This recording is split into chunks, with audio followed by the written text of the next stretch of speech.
Hi, everyone. I'm Gina Grillo, President of the Advertising Club. And I just wanted to thank everyone for joining us today. I hope everyone's summer's going well.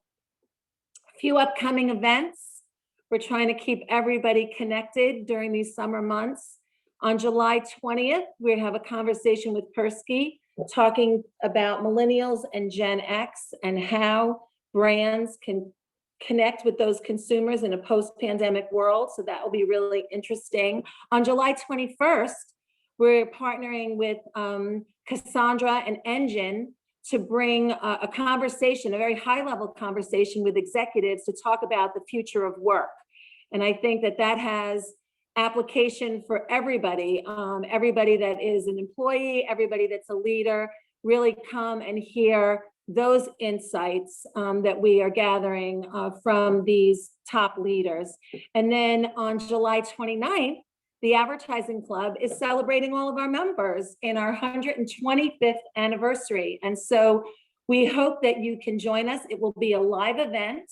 We're doing that at the Midtown Loft, which is an indoor-outdoor space. So as we're still trying to be respectful of the COVID restrictions that still exists and just each other's personal preference, we have a great venue. And in addition to celebrating our new board of directors, we're also going to be closing a time capsule that hopefully many of you participated in, because we really want your voice in this time capsule that's going to be opened up in 25 years, and we'll all gather again to open it up in 2046. So there's a lot of exciting things happening this summer, and we hope that you all continue to engage and join the club in all of our activities. Now, I would just like to talk a minute about this great partnership that we have with one of our corporate members, Ogury. On a consistent basis, we have had these vertical conversations that they have led and shared research, and we have talked to industry leaders. Today is no different. We're going to focus on telecom, and just want to open that up to other corporate members who are interested in, co-producing content. Please be in touch with the club if that's of interest. Without further ado, I'm going to turn it over to Alex Florio, who is Sales Director at Ogury, to begin the conversation. And please submit your questions, because as the conversation goes on, we'll be looking into those questions and hopefully get yours answered. Thanks, and over to you, Alex. Yeah, Gina, thank you. Well, hi, everyone, and thanks for taking some time to join us today. As the introduction was, my name is Alex Florio. I'm a sales director here at Ogury. And today I'm going to be discussing some recent trends within the telco category. But before I jump into the content, I just want to give a quick overview of who Ogury is, as I know there's probably a bunch of people out there that are unfamiliar with us. Ogury is a personified advertising company that delivers precision targeting and privacy protection within one technology stack, and that's across in-app and mobile web. So, of course, I'm happy to share a little bit more information about Ogury at a later time. Feel free to email. That will be on the last slide of this presentation. You can always drop me a line on LinkedIn or anything else as well. So it's, before when I kick off this presentation, it's important to discuss the telecom landscape and some recent trends within the category. I'll make sure that I share some specific persona-based insights later on in the presentation as well. And then after this presentation, there'll be a fireside chat with Lisa Pickles, who's the Senior Director of Media Strategy and Planning at Comcast. So I'm super excited about everything, and let's jump right on in.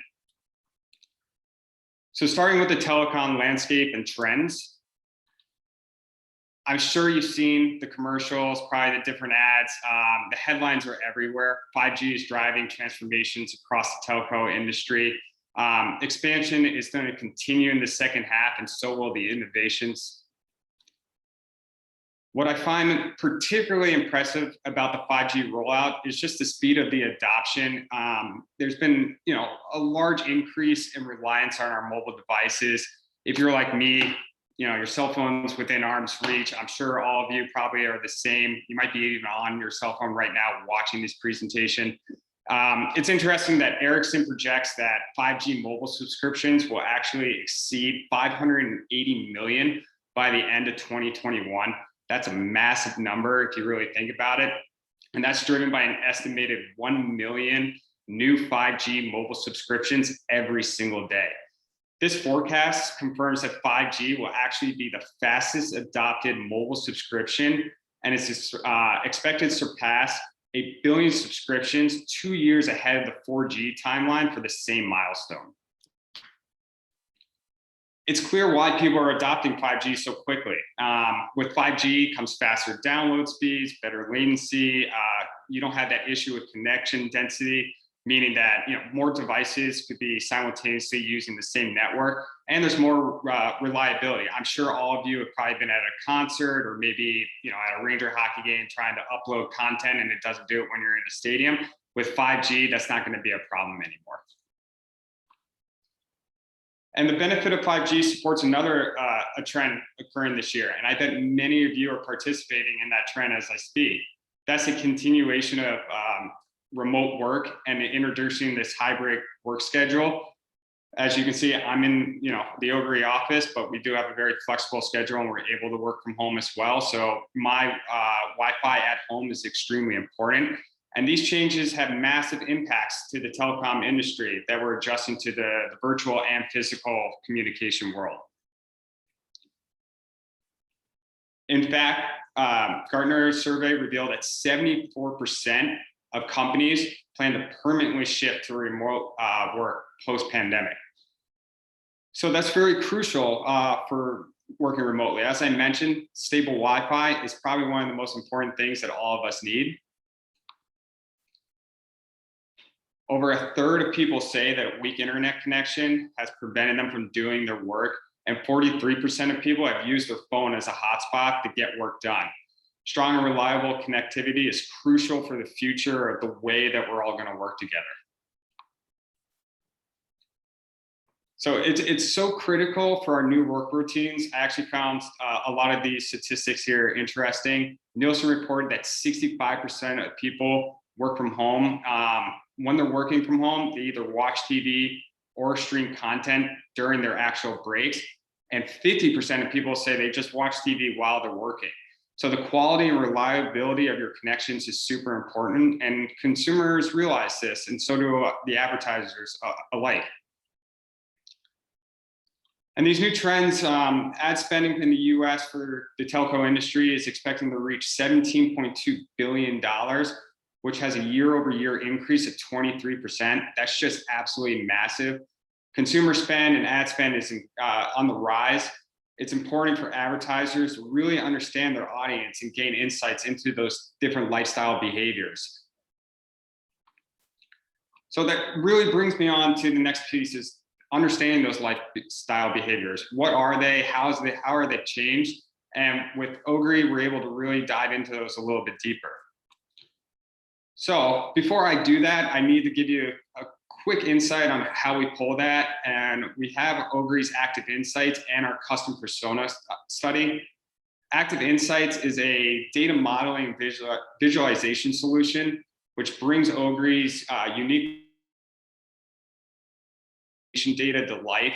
This tool really provides actionable insights and different audience segments and interests. What the beauty of it is that we're able to supply these data points during a campaign and even after for future optimizations that our clients are able to learn and really change how they focus in on their campaigns. The Ogury Custom Persona is a study within Active Insights that uncovers demographic breakdowns against specific audience. Plus, it includes interest and discriminant behaviors as well. So diving in a little bit further into Active Insights, you can see a snapshot here of a mobile universe, which is an interactive tool that we showcase Ogury's unique personification data across apps and different websites.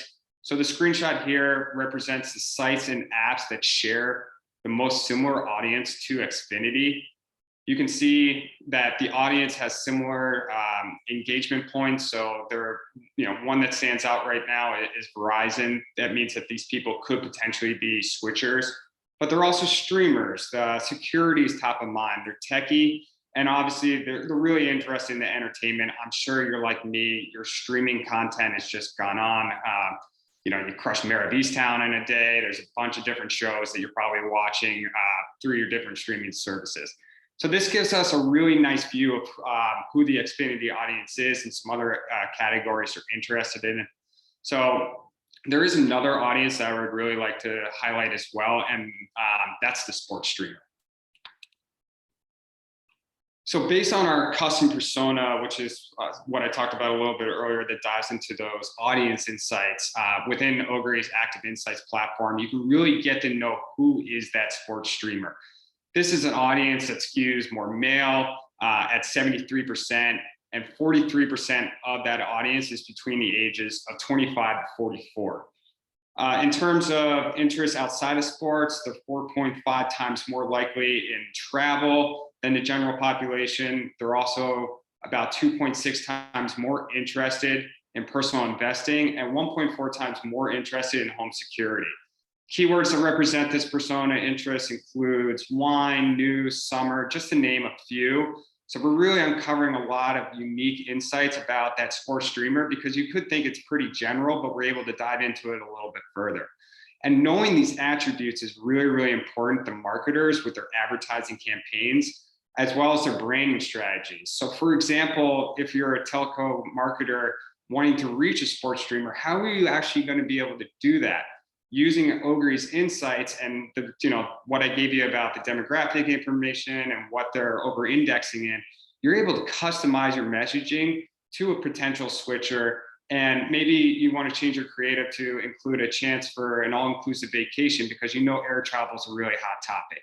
That's going to engage that consumer further and allow them to have a bigger impact during the campaign. So with the study, we also understand nuanced interest breakdowns about the demographics. Something else that I found interesting about the data that we pulled is that 38% of female sports streamers were actually above the age of 55, compared to just 25% of the male sports streamers being above 55. Knowing these nuances further enable marketers to be more strategic with their targeting strategies and their messaging.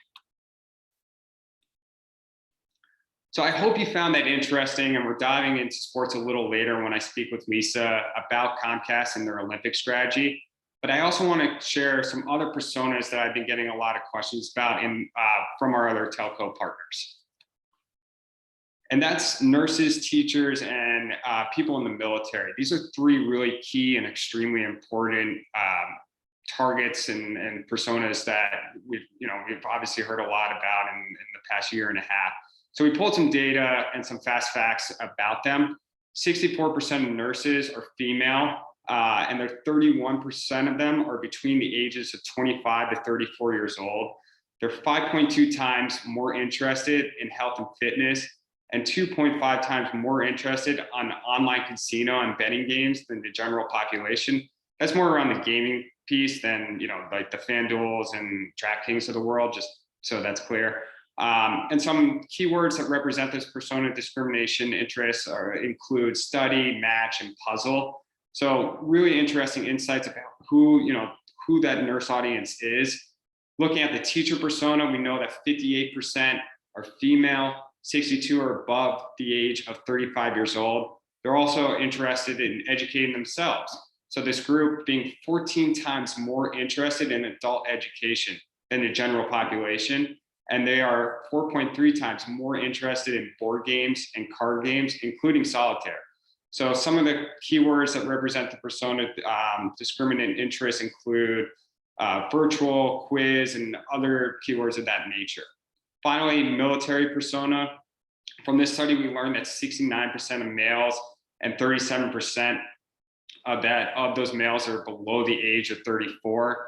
They're 3.3 times more interested in news, politics, and economics, and 2.9 times more interested in online extreme sports than the general populations.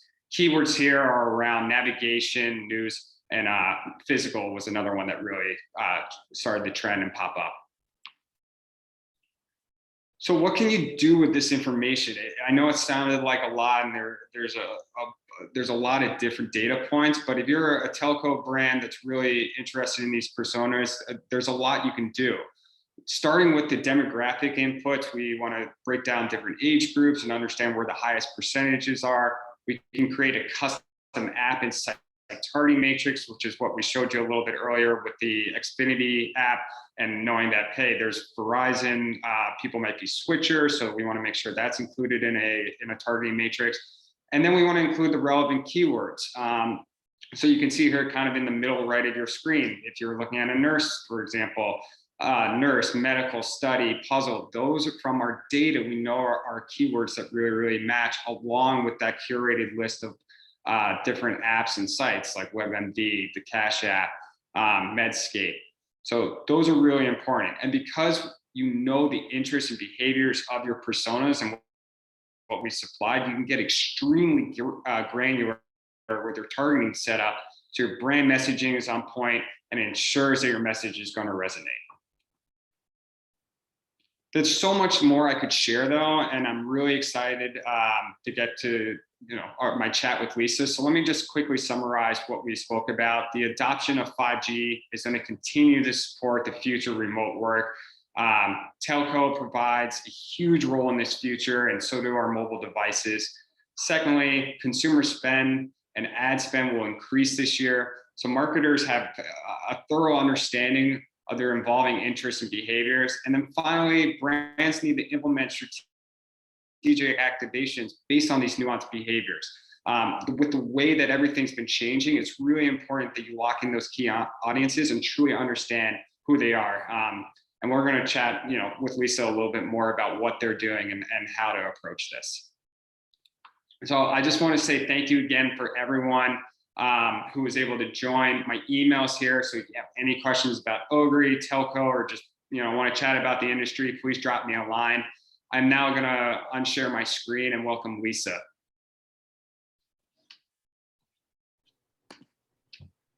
Lisa, how are you? I'm doing great, Alex. Thank you so much. It's so great to be here. And thank you to Gina and the entire ad team of New York for just an amazing series, and just what a great opportunity this is. So thank you. I'm excited. Of course. So you joined the hot humidity of the Northeast? It's a bit much right now. So if there's any noise in the background, I have a little extra AC pumping in today to help me out. So it's a bit much. Totally understand. Well, again, thank you for joining us today, and I'm really excited about this fireside chat. Luckily, we don't have a fire because of the humidity. It's a little too hot. But why don't we kick this chat off by introducing yourself and your role a little bit more, and then we can dive into maybe the streaming services that we talked about, the presentation. I'm curious to know what you've actually been streaming recently. Yeah, so hi, I'm Lisa Pickles, and I work at Comcast, and I oversee, with the broader media team here at Xfinity, our media planning and strategy, and just really happy to be here today to share some insights that we're thinking about across the entire team. And I will admit, I've been streaming a lot. I think we're all consumers, and if we think about how we're going to talk a little bit more later in the program, I know I fall into that category. I definitely was a Mayor of Easttown streamer, so I'm also a Philly native, so everybody can judge my accent later and let me know who did it better, myself or or Mayor on the program. So I've also been loving anything true crime. I'm obsessed, and I know it's a huge thing right now. I love the documentaries. I just think they're all awesome. I've seen them all. And then the last funny thing for everybody, I've also been experimenting, playing with some of the apps. Pluto TV was one that we played with recently, and if you don't know, they have a full channel devoted to The Price is Right 1980s version and the 1990s versions of Cold Case Files. So if anybody's looking for a good laugh, check those out. They're pretty funny. Amazing. And whenever I'm on this topic, I always have to ask for suggestions, and I want to share just hacks. The Mayor of Easttown, Mayor's mom is the star of Hacks, and it's a comedy, so it's a very different side. Confessions of a Killer, the Ted Bundy documentary. Ooh, that's real good. Yep. Had something else in my mind, but maybe it'll come later. Yeah. But so obviously we've done a lot of streaming, and that's because this past year has been a total roller coaster. So let's just jump straight into discussing the challenges that you've encountered. First question is, what are the main challenges that you face in regard to your media efforts? Yeah, I'm going to start off and just thinking about the organization and Comcast as a whole, because, right in the beginning, I'd say, last March, all of us were thinking this might be a short-term thing. And then this really, about 10 days in, we all realized this is going to be long-term for health and safety for everyone. So just about how we as an organization, so many of our sales channels had changed. We moved quickly into talking to our customers. How can we help our customers? How can we support our customers? We were losing our retail sales channel. We took a tremendous effort to take all of our call center folks and how do we in-home them and set them up in the right way. And it really, all of this helped drive how we thought about our media strategy and what did we do. We did things as much as we created 13 new commercials that really were dedicated to our customers, helping them understand what we had available to them, letting them know the type of support that we at Xfinity and Comcast were going to bring to the table. And it was really just an amazing effort to make sure that we were still connecting with our customers on an everyday basis and we were there to support them. I think one of the things I'm most proud of is how we responded to not only just our customers, but even our broader footprint that we serve was some of the offerings that we had. We originally started where we offered 60 days of free internet services through our Internet Essentials program. And we extended that all the way through June of this year, and what a really great opportunity for folks who needed the help and support. We also, and we're still doing this to this day, partnering with schools to help students continue advancing their education at home and in other areas where they needed support, and then providing free Wi-Fi to hundreds of community centers and offering grants and resources through our Comcast Rise initiative. So, again, just some really big, tremendous efforts that we as an organization did. And then, how did that change what we thought about from a media perspective in reaching our consumers? So we doing the same as so much of what you just shared, I thought was fantastic. And, following those new consumption habits, we started to see shorter attention spans. We started to see where, what were folks doing to fill that void. So I know me personally, I'm a commuter, so I took the train in the morning and I had my podcast that I listen to every morning. Well, I have a Monday podcast, a Tuesday podcast, so and so on and so forth. So, but when, what was I going to do to fill those voids? Was I going to use online audio more passive? Was I going to listen to it in my house?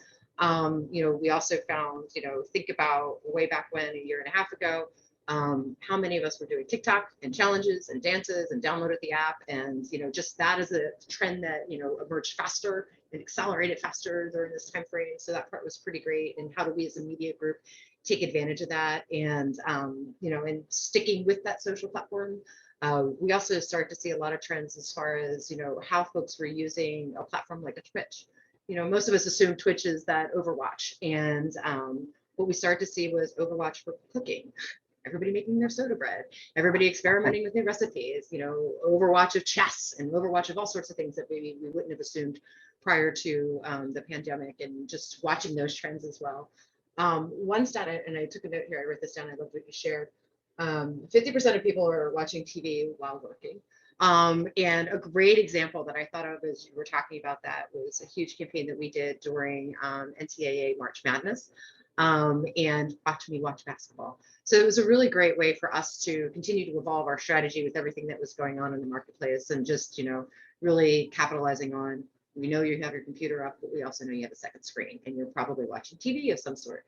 So just some really great things that we've been doing.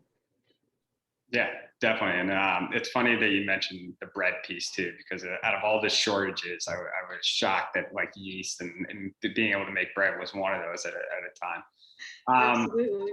You talked a lot about overcoming the challenges and what you were doing. So was there one major challenge that you had, and can you dive into a little bit more of how you overcame that?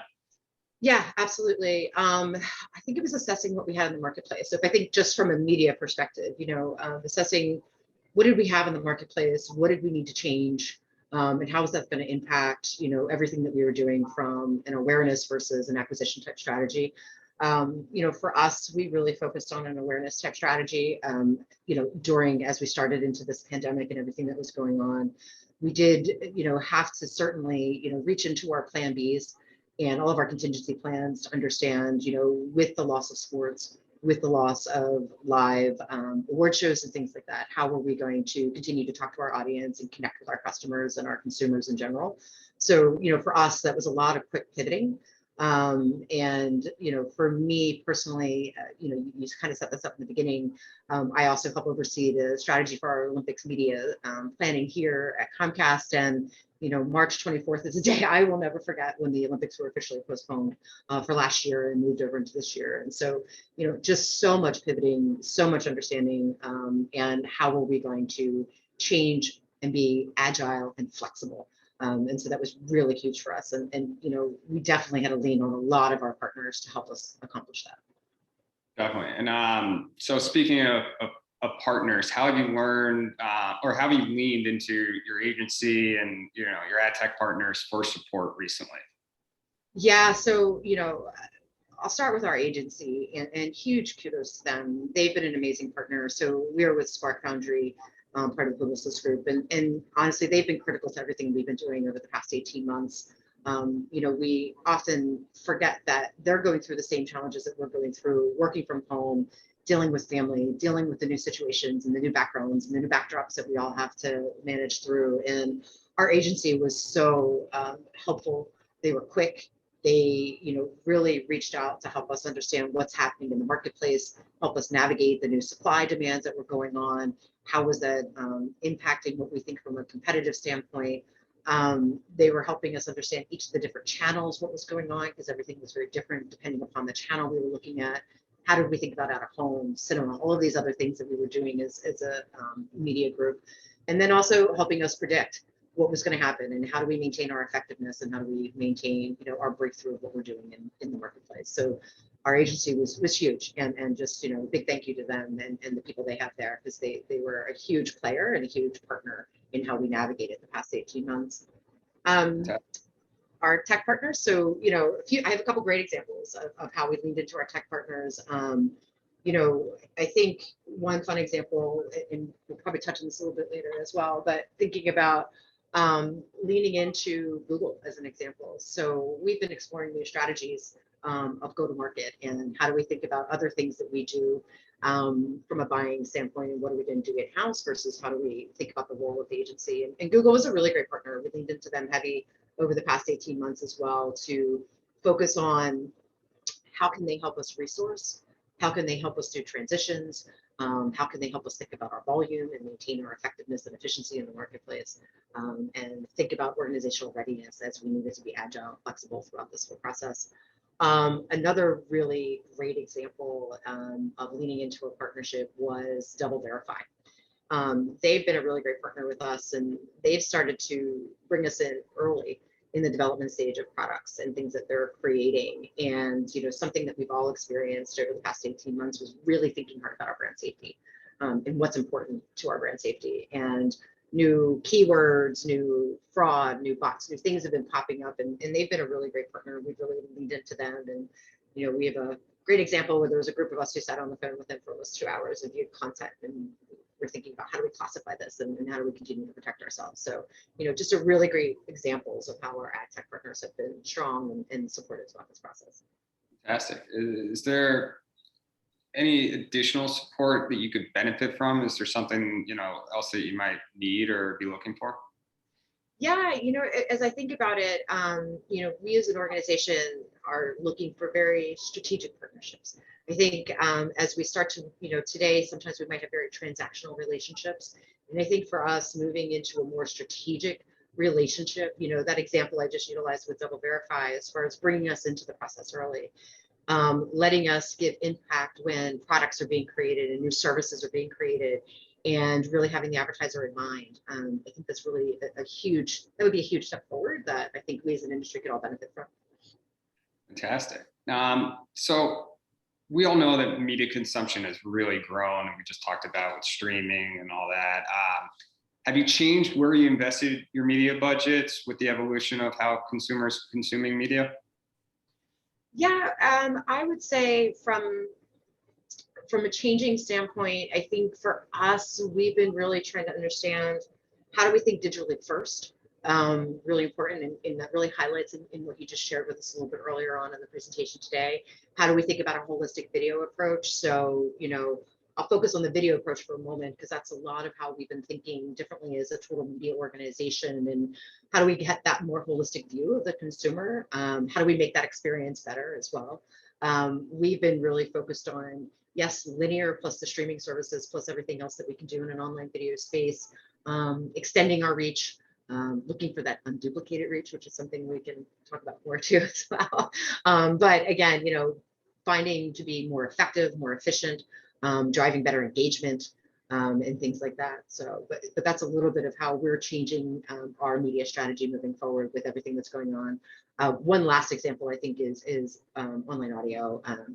Again, we've seen online audio, and I think some of the insights that you shared earlier as well about across some of the different personas that you were thinking about, online audio is someplace that really has popped in all of those personas, and for all its very different reasons. And so how do we continue to change our online audio strategy when it comes to podcasts, maybe more passive listening versus more active listening than we might have had in the past, and what does it look like today? And some of those trends that we've seen over the 18 months, what's going to stay and what do we think is going to leave?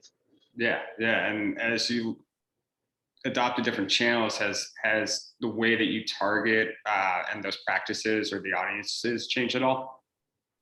So our audiences haven't changed a ton, but I think the way that we approach how we think about it. So, a pretty great example for us is how we think about our prospects and how do we think about our customers. And, in the telecom space, that's a really big focus for all of us, and how we communicate differently to each of them. Right off the bat, if I think about our prospects, I'm thinking about scale. And when I'm thinking about our customers, it's really all about those more longer term metrics and longer term connection points. So I'll focus on our customers for a moment because they are first and foremost.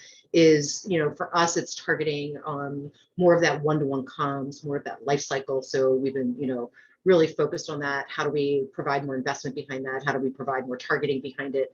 And the types of things that we're looking to do: increase usage, our MAA that everybody's really focused on. We have a flex product that's really important for us as well. How do we think about upgrades? And then just overall adding value to the services that we offer. So if I think about our internet product, how do we continue to offer value to our internet through mobile and home? And that certainly came through in one of the personas that you were thinking about on that streamer's audience. Home security and mobile phone and 5G services and all of this was really important to that audience. And so, that is something that we are definitely targeting in our customer base. To focus on the prospects, again, really thinking about scale there. And a great example, and other telecom folks who might be on the line will nod along, is movers, and just how important movers is in the telecom space. It makes up, a large percentage of our overall business, and how do we think about them? And for us, it's really identifying those signals. So, thinking about what are those keywords, what are they doing 30 days out, what are they doing 60 days out, that are really important to us, and how do we think about them when they're out of our footprint, coming into our footprint, and then how we think about them when they cross DMA to DMA. So that's a lot of the type of targeting strategies that we're thinking about, as one great example. Yeah, I mean, the amount of people that have moved in the past year and a half is wild. So that is a very good audience, and someone you have to grab very quickly and notice those trends ahead of time. Absolutely, it's a huge reflection point. As far as when folks are making changes to their services, how they're thinking about their services, how they want to set up their household or their apartments, and all of those different things that happen when you move. Yeah. So you mentioned a bunch of media tactics when we were talking about the practices and the way things are evolving. Is there any particular ones that have worked really well for you? Yeah, for us, I think moving to this more holistic video strategy has been really important to us. I think leaning in digitally first has been working really well for us as well. As I think about our overall channel mix and the way that we think about our KPIs, we have a very robust test and learn plan. So for us, we've really been evaluating what's going on in the marketplace, and really trying to understand what is our performance. Are we still being effective? What are some of the white spaces in these new channels that are evolving? What are areas that we can start to better extend into? Social's been an amazing area for us. We've seen great engagement there. We've seen a lot of great investment there as well that has really kind of helped push forward what we're trying to accomplish. From an acquisition standpoint, again, it really is that full media mix. It is how do we think about our video and our digital working together? And then, for us, another thing that we rely heavily on to help us understand our tactics that work better is our media mix modeling that we have. So we have a really robust media sciences team here, and it's really built on the basis of Comcast and the telecom industry. And they really help us understand that long-term look back and what we're trying to accomplish. And they're starting to now get to a point where our model is going to break down. How do we think about each of the individual partners and vendors that we do business with, and how are we seeing them work together as well? So just some really great things that we're thinking about. Obviously, some partners and some vendors, we have a KPI for everything. And for us, it really is continuing to evaluate those KPIs and finding the right partners that map into those goals. Yeah, and I'm really curious in that too. How do you keep track of all that? Because there's a lot of different KPIs, a lot of different partners, a lot of different ways to measure all that. I mean, how do you manage all that? Yeah, so we have we lean heavily on our agency. So again, kudos to Spark Foundry, they do an amazing job.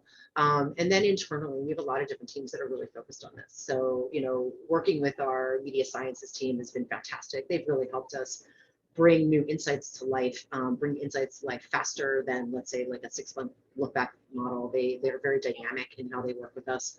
Internally, we also have, a full lifecycle team. We have an analytics team here. We have an EBI team. So much on how we think about what's that life cycle of analytics and performance, right? It's what's that upfront performance? How are we optimizing? What is that midterm check-in where we understand what are business results that we're driving? How is media continuing to support? And then what is that more long-term impact of how our MMM, our models are really helping us evaluate everything we're doing? Cool. And we touched upon it a little earlier, and I want to dive into it because it is coming up very, very quickly, and it's the Olympics. I mean, it was obviously very disappointing and sad that it got delayed, but we're all very excited that it will be going on this year. With so many people cutting the cord from linear TV, I'm curious on how Comcast is predicting, how people will watch the games and how they'll keep up with it. Yeah, so just a little plug. We are 10 days out today from opening ceremonies. Women's soccer, of course, kicks off 2 days prior to the opening ceremonies, but just mark that on your calendars. We do look at everything in the depth and breadth of what the Olympics are going to bring. So there's great opportunities that we're going to see when it comes to streaming online, and when it comes to the utilization of Peacock and the new things that are going to be delivered on there. But again, when it comes to something like the Olympics and a lot of the events that we've seen, so yes, there's a lot of changes that are happening in the marketplace, but we do see when you bring all of those three things together and you look at it as one large platform, we absolutely see that the Olympics are going to be a moment where the world turns back in, and they tune into the games and they will consume it in a variety of different ways. And I'm very excited in any way they consume it. We are definitely going to be there for all, cross-platform, whether it be through social, through the streaming services, through online audio, online video, and from the linear perspective. So we're really excited. I can't wait. Each year we are very innovative in how we think about breaking through. Each year we find new ways to showcase how Xfinity can offer the best opportunity and the best experience to view the Olympics on our platforms. And so I cannot wait for everybody to see all the cool things that we have planned. I'm excited, and I want to engage the audience as Great. well.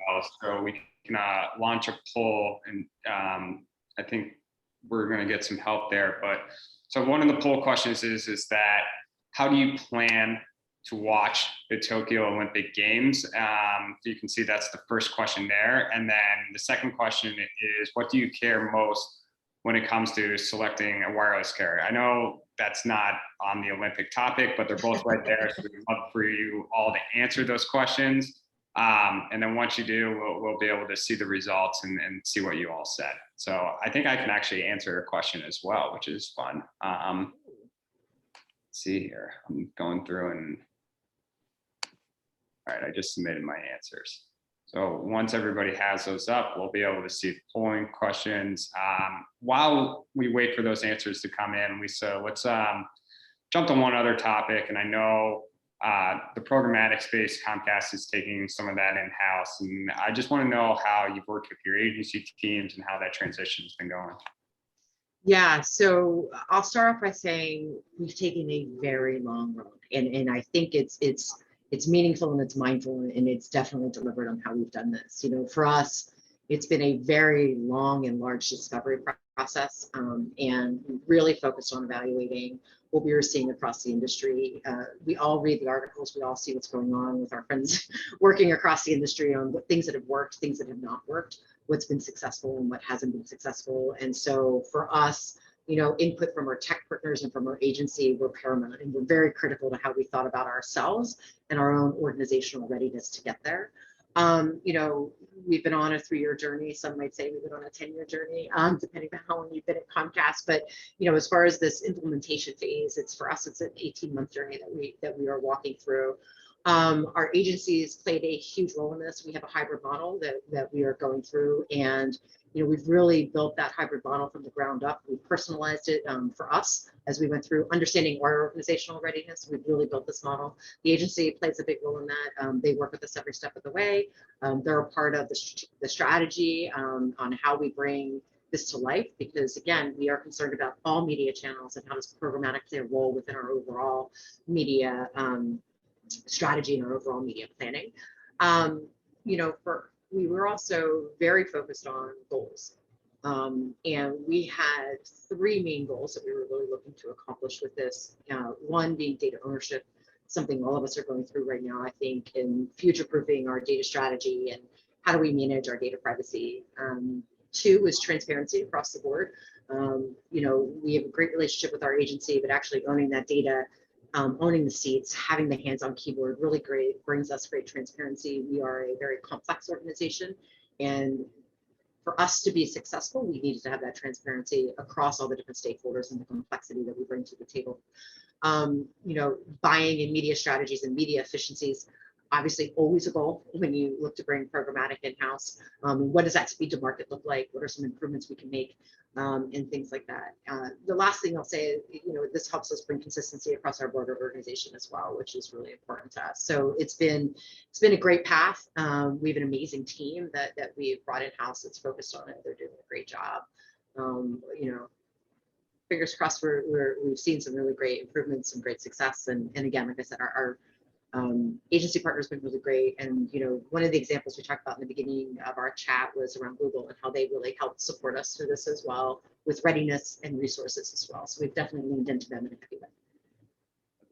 That's, great information, and taking that longer step and really going through it, I think, is a key for that success, which is awesome. And I actually have a attendee question that I want to ask you, which is kind of in line. So how is your strategy for targeting the consumer driving your evolution in marketing? So obviously you're taking on an internal programmatic piece, and you talked about some of the audio stuff. How is that evolution in your marketing tech stack, and what are your priorities specifically?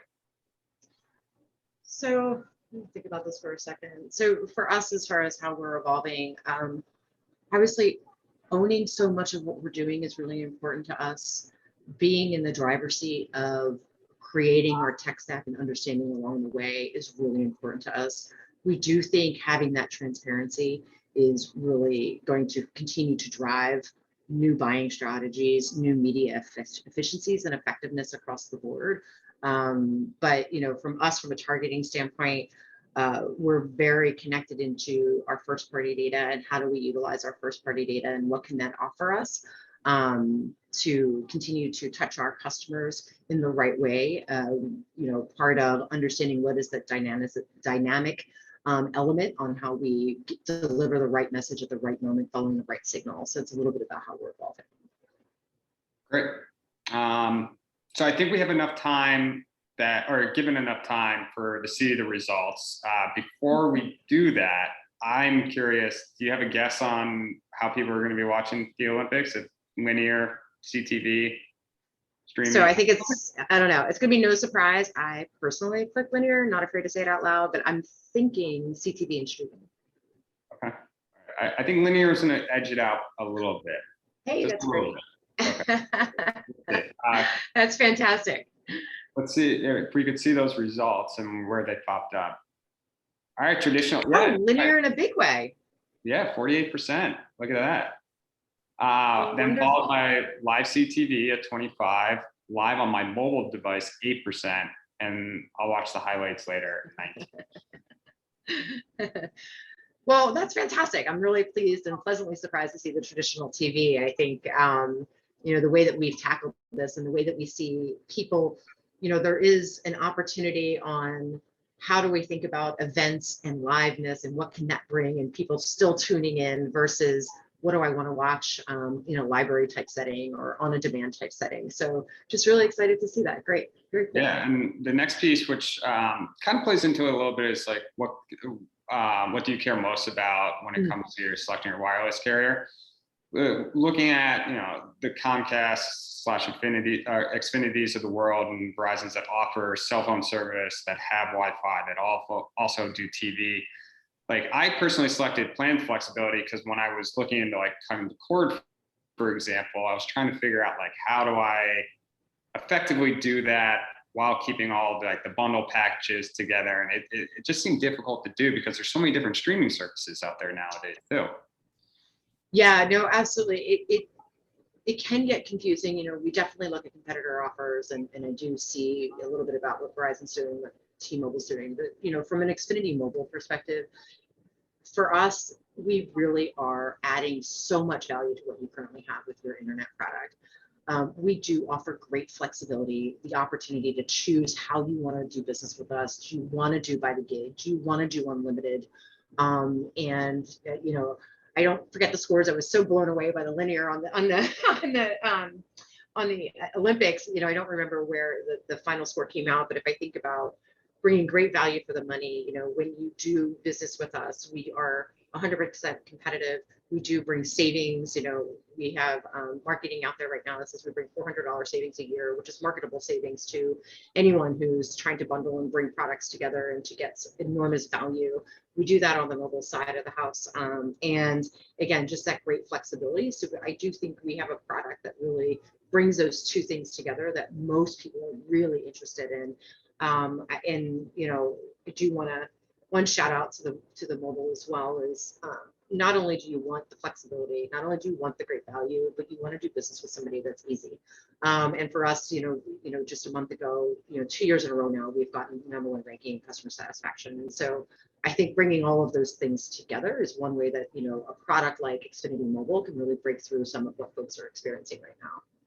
Excellent. And I know we just did the poll for the Olympics, so someone just asked a question that I actually didn't realize this, but it's very interesting, is that how will the fact that both the Super Bowl and Winter Olympics happening at the same time impact the resources you have for an overwhelmingly busy time period, and what will your priorities be?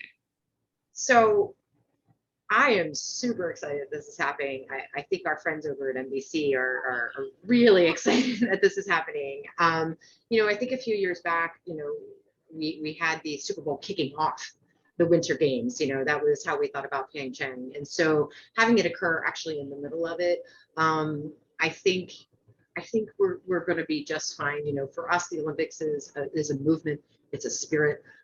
We believe in it. It is 24/7. I will tell you, for 17 days, I most likely will not sleep. I'll be watching the TV. I'll be making adjustments, making optimizations across every single day of those 17 days. Having such an enormous event like the Super Bowl only continues to bring that excitement and that opportunity for folks to continue to watch live TV, or again, if they choose to do a cross-platform, and we view it as a one-platform way. But I think for us, it's really exciting. We like to think sometimes that the Olympics is 17 days worth of Super Bowls. So now it's 18 days worth of Super Bowl when you really throw that in there. Awesome. Great. I mean, that was a whirlwind of information and just awesome to hear. Is there anything else that, that you're working on right now that you think would be a hot topic or that you would want to discuss? Yeah, no, thank you. I appreciate that. As you and I were preparing for this, we looked a lot of some of the trends, and I think through our conversation, there's a lot of trends that we talked about, a lot of things that we see that are going to come on board. We definitely talked about video and streaming and those direct deals that we're starting to see happen nowadays. But a few more that we've been thinking about as an overall team and a media organization that I'd love to just throw out there for everybody to think about and for our industry partners to think about as well is, and you highlighted this in your presentation, gaming, and how gaming and mobile gaming are becoming extremely strong. And they're also becoming very much more social-like. As far as that aspect of the gaming, you really hit on that perceptions shift. We are looking at that audience makeup now where almost 46% of it's female, and then 40% of that is adults 25 to 44. So just really something for us to continue to hone in on and to learn about. AI and the programmatic strategy. So again, really thank you for letting us chat about that today. Another important thing that we're working through is trust and content and humanizing brands. And I think that's something all of us are really thinking about in all of us brands, and understanding what is that fine line between an influencer, how they can work for us and work with us, and then what is that opportunity for us to continue to focus on advocates as well, and what does that mean to our overall media strategy. Some of the fun stuff, so I'll leave you with this. So we've been having a lot of fun chats, a lot of fun lunch and learns in this virtual environment. So a few things for folks to check out. NFTs, we've had a blast with this as a team. We've had so much fun, whether it's people opening up their own galleries and their own libraries, trying to sell. So we've had a lot of fun with it and understanding it and understanding what it can do for a marketer and a brand. Sports betting, I think you hit on that as well, from what is that smaller sports betting up into the FanDuel and DraftKings. So, we've had a few days of just getting immersed into sports betting and understanding what it's all about and how do partnerships and brands leverage that as well. Cryptocurrencies, a world that is so confusing for me, and I've been learning a little bit. I finally just put my first finance account out there so I can learn a little bit more about this and what role does that play in the world that we live in today, and then just overall extended realities. The more we're seeing more and more, whether it's the AR, the VR, or the XR. So just some things, some final thoughts I'll leave everybody with today. Yeah, it's amazing how many different ways technology is impacting. I mean, you look at the 80s and 90s and where technology was to where we are today. It's just incredible how quickly it's advancing. Now it's, if you're a billionaire, you try to put yourself on the moon and with their, On the moon. Yeah, so or in the space at least. So it's just funny how quickly things are advancing. Well, thank you so much for joining me today. It was wonderful to talk to you, super insightful. I know I personally have learned a lot, and I'm sure everyone on this call has. A huge thank you to everyone that's dialed in. Really appreciate it. And thank you to the Ad Club for helping host this wonderful event. It's always great getting connected with great people like Lisa and just the entire group. So I'll pass it back over to Gina, but thank you to everybody again. Yeah, I just want to also say thank you. The research, Alex, was so great, and everybody that has registered will get their hands on that research because Ogury is very willing to share. So that is awesome. And Lisa, I just want to thank you for really being so open and sharing so much about your brand stewardship. I think everybody on this call got so much out of your honesty and just your openness. So thank you so much. And you also gave us some great new topics to think about when you talk about the trends. Just want to remind everybody, upcoming events, July 20th with the Millennial Conversation, July 21st. Leaders talk about returning to work and the future of work. And then July 29th, our annual meeting of members.